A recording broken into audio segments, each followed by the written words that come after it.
Jinping की साजिश में सुरंग। नमस्कार, आप देख रहे हैं आज तक। आपके साथ मैं हूं चित्रा त्रिपाठी। चीन की चालबाजी और धोखेबाजी को हिंदुस्तान पहाड़ों में ही परखने नहीं दे रहा, अब तो उसकी तैयारी पानी में पराक्रम करने की भी है। असम में जिस ब्रह्मपुत्र नदी की पहचान बाढ़ वाली नदी के तौर पर होती रही है, उसके जरिए अब चीन को सबक सिखाने के मिशन में भारत जुट गया है। इसी नदी के नीचे बनेगी 15 किलोमीटर लंबी सुरंग, जिसकी मदद से चीन की सीमा तक झटपट पहुंच जाएगी हिंदुस्तान की सेना।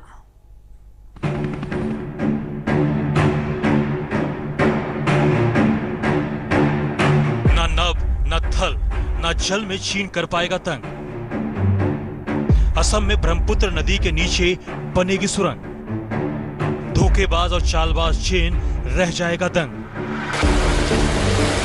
अब बारी है असम में उफनती इस ब्रह्मपुत्र नदी में ये साबित करने की कि हिंदुस्तान पानी में चीन को पटखनी देने के लिए पूरी तरह तैयार है। इसके लिए सरकार ने असम में करीब 15 किलोमीटर लंबी अंडर वाटर सुरंग बनाने के लिए हरी झंडी दे दी है। ये देश में नदी के नीचे बनने वाली सबसे लंबी सुरंग होगी। पहले आपको स्पेशल एनिमेशन के जरिए ये दिखा देते हैं कि ये खास सुरंग कहाँ बनेगी, फिलहाल वहाँ हालात क्या हैं और किस तरह की दिक्कतों का सामना करना पड़ता है। दरअसल अभी असम के नुमालीगढ़ से अरुणाचल प्रदेश के बेहद करीब गोहपुर जाने के लिए करीब 8 घंटे का सफर तय करना पड़ता है। ब्रह्मपुत्र नदी की वजह से कई किलोमीटर घूमकर जाना पड़ता है और फिर पुल पार करके नदी के उस पार गोहपुर पहुंचा जाता है। असम और अरुणाचल प्रदेश को अलग करने वाली इस नदी के नीचे सुरंग बन जाने से नुमालीगढ़ और गोहपुर के बीच का रास्ता आधे घंटे से भी कम वक्त में पूरा हो जाएगा। इसका सबसे बड़ा फायदा ये होगा कि सामरिक नजरिए से संवेदनशील अरुणाचल प्रदेश के इलाकों में बेहद कम वक्त में पहुंचा जा सकेगा। असम में ब्रह्मपुत्र नदी में जैसे जैसे जल स्तर बढ़ता है, हर वर्ष बाढ़ आती है। लाखों लोग बेघर हो जाते हैं, सैकड़ों को परेशानी होती है, कई पुल टूट जाते हैं और रास्तों का तो पता भी नहीं चलता। ऐसे में जब आम आदमी के लिए, स्थानीय निवासी के लिए वहां रहना मुश्किल हो जाता है, तो सेना की टुकड़ियों के लिए एक जगह से दूसरी जगह जाना और भी ज्यादा चुनौतीपूर्ण और सरकार के लिए एक असमंजस की स्थिति सी पैदा हो जाती है। इसी वजह से ये टनल बहुत ही ज्यादा महत्वपूर्ण है। चीन अरुणाचल प्रदेश सीमा पर कुछ न कुछ हरकत करता ही रहता है। जब भी तनातनी बढ़ती है, जवानों को ब्रह्मपुत्र के पानी के अलावा पहाड़ी इलाकों से जूझते हुए ही सीमा पर जाना होता है। वैसे तो नदी पार करने में 5 पुलों का किरदार खासा अहम है, लेकिन यह आशंका भी हमेशा बनी रहती है कि युद्ध होने की स्थिति में दुश्मन इन पुलों पर हमला कर अरुणाचल प्रदेश को देश के बाकी हिस्सों से अलग करने की साजिश भी रच सकता है। इस खतरे से निपटने के लिए ही नदी के नीचे से सुरंग बनाने की तैयारियों ने जोर पकड़ लिया है। Under river tunnel, which is going to be constructed under the river Brahmaputra, is going to have a very important significance for the Northeast in general and Assam in particular. The first is its strategic importance because of our border with China, with whom we have a very tumultuous relationship presently. Secondly, this will be an all-weather road, and therefore the mobilization of troop or troop movement will be very helpful through this. So that is why it has got a very strategic importance. इस सुरंग को बनाने का काम इसी साल दिसंबर में शुरू होने की उम्मीद जताई जा रही है। अब आपको बताते हैं कि आखिर इस सुरंग की खासियत क्या होगी। इसमें 2 अलग ट्यूब होंगे ताकि दोनों ओर से ट्रैफिक का संचालन किया जा सके। इस सुरंग में 4 लेन वाली सड़क होगी, जिसके जरिए अरुणाचल प्रदेश से लगने वाली सीमा तक सैन्य साजो सामान और सैनिकों को पहुंचाने का काम आसानी से किया जा सकेगा।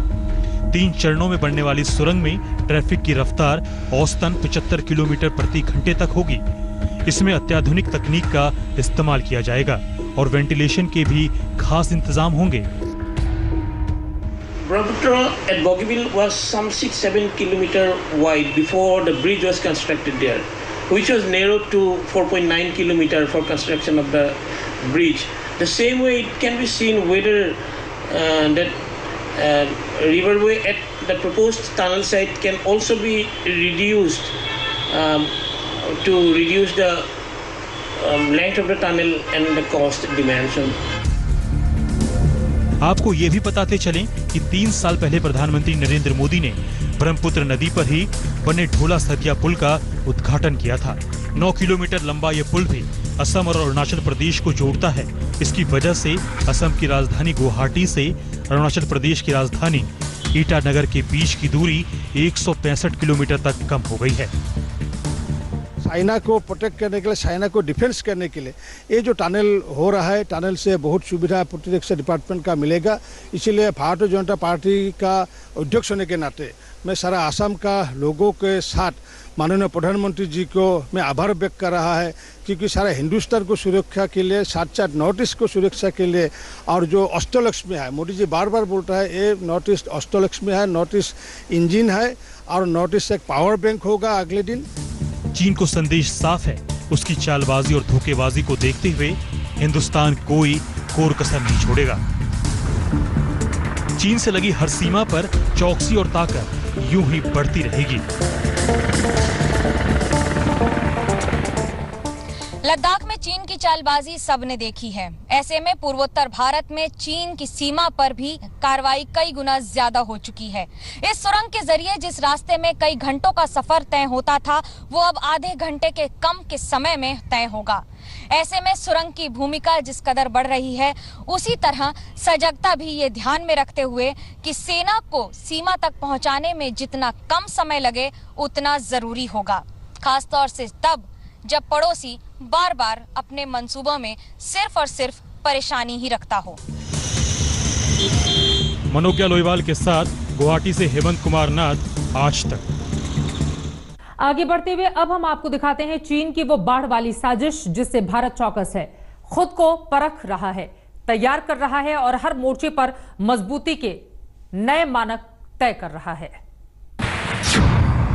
बढ़ रहे हैं चीन के बाढ़ हथियार, पानी की जंग में अब आर या पार। ये उफनती नदियां महज प्रकृति का प्रकोप नहीं है, ये चीन की साजिश है। ये चीन के हथियार हैं जिनसे वो जब चाहे जितना चाहे पानी छोड़ देता है और अपने पड़ोसियों को बर्बादी की कगार पर लाकर खड़ा कर देता है। ब्रह्मपुत्र नदी में हर साल बाढ़ आती है, हर साल करोड़ों का नुकसान होता है, न जाने कितनों के घर बार उजड़ जाते हैं। कभी प्रशासन को जिम्मेदार ठहराया जाता है, तो कभी राज्य सरकार को, तो कभी केंद्र की सरकार को, लेकिन असली जिम्मेदार है चीन। दरअसल ब्रह्मपुत्र नदी का कंट्रोल चीन के पास है, क्योंकि ये नदी तिब्बत से निकलकर अरुणाचल प्रदेश और असम होते हुए नॉर्थ ईस्ट के बाकी राज्यों तक पहुंचती है। चीन ने ब्रह्मपुत्र पर कई बांध बनाए हैं और भारत में बाढ़ लाने की डोर अपने हाथों में रखता है। भारत चीन की इस चाल को बखूबी समझता है और इस मोर्चे पर भी अपनी ताकत बढ़ाने की कोशिश लगातार कर रहा है। In the dams constructed by China, water is released, the state is inundated with flood.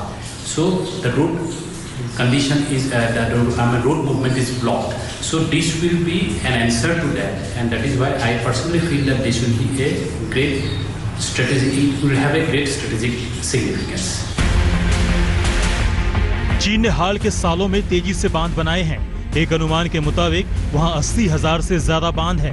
वो न सिर्फ बांध से पानी छोड़कर बाढ़ ला देता है, बल्कि जब जरूरत होती है पानी रोककर सूखे जैसे हालात भी बाकी देशों में पैदा कर देता है। इतना चालबाज है चीन। कोलकाता से मनोज्ञा लोईवाल के साथ आज तक ब्यूरो। उधर एलएसी पर टिके रहने और चीन की शातिर चालों को नाकाम करने के लिए सेना की 4 बटालियन इस बार सर्दी में भी पूर्वी लद्दाख में रहेंगी। सर्दियों में वहां तापमान -25 डिग्री तक गिरता है, लेकिन देश का मस्तक कभी नतमस्तक ना हो, इसके लिए पूरी तैयारी की जा रही है। सेना के ट्रकों में विंटर के खास सामान वास्तविक नियंत्रण रेखा तक पहुंचाए जा रहे हैं। इन तस्वीरों को देखकर ठंड लगने की जगह पसीने छूट सकते हैं, मगर कुछ ऐसा ही मंजर होने वाला है। इस बार पूर्वी लद्दाख में गलवान से लेकर पेंगोंग झील तक बर्फ से पटेगी, फिर भी सेना वहीं पर डटेगी। चीन की सेना पीछे नहीं गई तो सर्दियों में भी डाले रहना होगा डेरा।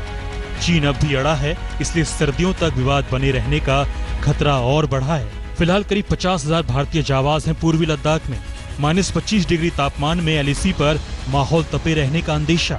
हर साल सितंबर के बाद दोनों देशों की सेनाएं अपने अपने पोजीशन से पीछे हट जाती थीं। लेकिन इस बार हटकर बैठा है विवादित इलाकों पर अपना हक जताने का।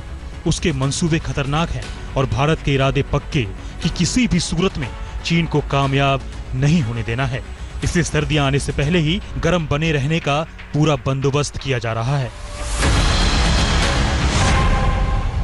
LAC पर सेना ने शुरू की सर्दियों की तैयारी,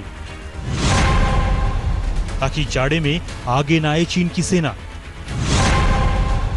ताकि विषम परिस्थितियों में फूला रहे देश का सीना। भारत और चीन का विवाद मई से शुरू हुआ था।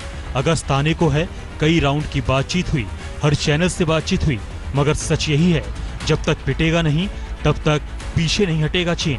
वो कुंडली मार कर बैठा है, इसलिए भारत को तैयारी मुकम्मल रखनी ही पड़ेगी।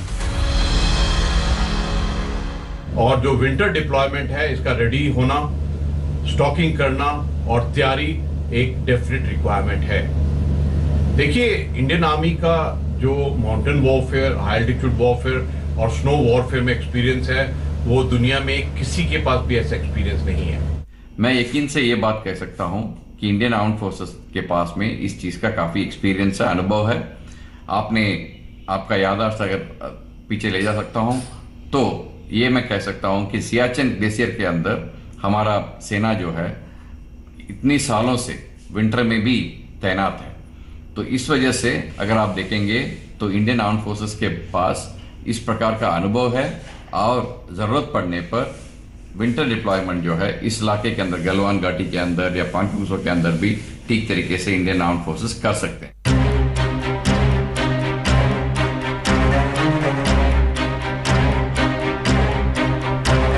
तो पंजाब के चंडीगढ़ से सेना को स्पेशल व्हीकल्स में लाद लाद कर सामान पहुंचाया जा रहा है। इन सामानों में है special winter boot, winter proof वर्दी, साइबेरिया जैसे मौसम में कारगर रहने वाले गर्म टेंट, खास तरह के उपकरण जो सर्दी की चुनौतियों में सहायक हों। आमतौर पर लद्दाख में 1 बटालियन से ज्यादा सेना की तैनाती नहीं रहती थी, लेकिन इस बार करीब 5 बटालियन आर्मी है, करीब 2500 ITBP के जवान हैं। जाहिर है संख्या बड़ी है, इसलिए सामान को समय पर पहुंचाने की चुनौती भी बढ़ी है। बर्फ की वजह से सितंबर के बाद लद्दाख का देश का दूसरे इलाकों से संपर्क टूट जाता है।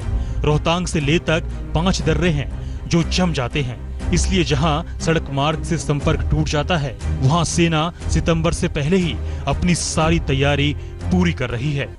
यूं तो भारत के पास चिनूक की महाशक्ति है। ये वो हेलीकॉप्टर है जो दुर्गम से दुर्गम इलाकों तक 1 टन से ज्यादा सामान पहुंचा सकता है, इसलिए उसकी नौबत क्यों आने दी जाए, जब पहले से ही पता है चीन की नीयत कथनी कुछ और करनी कुछ।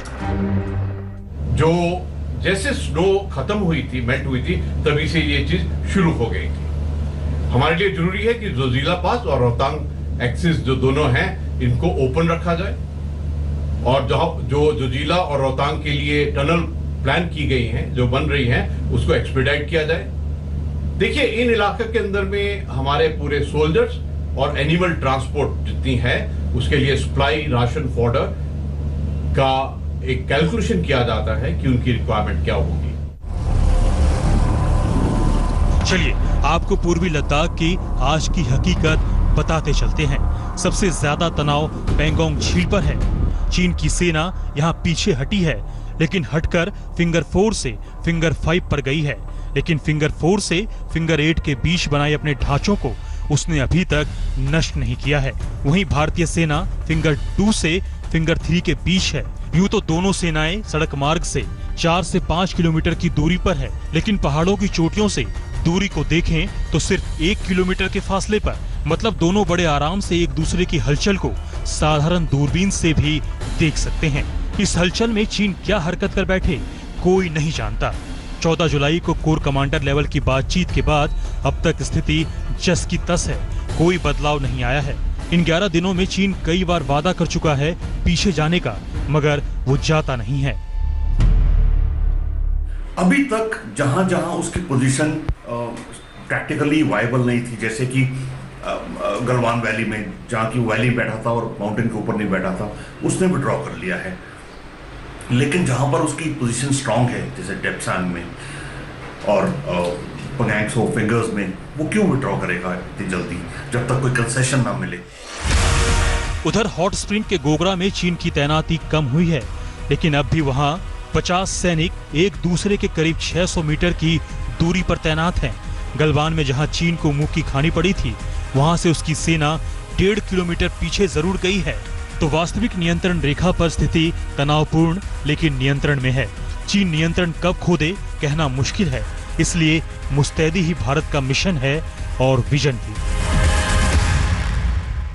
LAC पर लद्दाख में जो स्थिति बनी हुई है, उससे ये साफ हो गया है कि ये तनाव अभी लंबा चलेगा। इसके चलते भारतीय सेना पूरी तरह से तैयार है लंबे समय के लिए डटे रहने पर। और भारतीय सेना को यह संदेश भी दे दिया गया है कि अगर वायुसेना या थल सेना को स्पेशल ऑपरेशंस लॉन्च करने पड़े तो उसे कम से कम समय में ये करने के लिए तैयार होना चाहिए। कैमरा पर्सन सत्या के साथ अभिषेक भल्ला, दिल्ली आज तक। तो देखा आपने, चीन की हर चाल को नाकाम करने की कोशिशें हिंदुस्तान की ओर से जारी हैं। इसी के साथ एक ब्रेक के लिए हम रुकेंगे। हमारी इस खास पेशकश में बस इतना ही। आप देखते रहिए आज तक। नमस्कार, मैं हूं अंजना ओम कश्यप। हमें उम्मीद है ये वीडियो आपको पसंद आया होगा। लेटेस्ट खबरों के लिए यूं ही देखते रहिए आज तक, और इस वीडियो के पसंद आने पर लाइक, शेयर एंड सब्सक्राइब करना ना भूलें।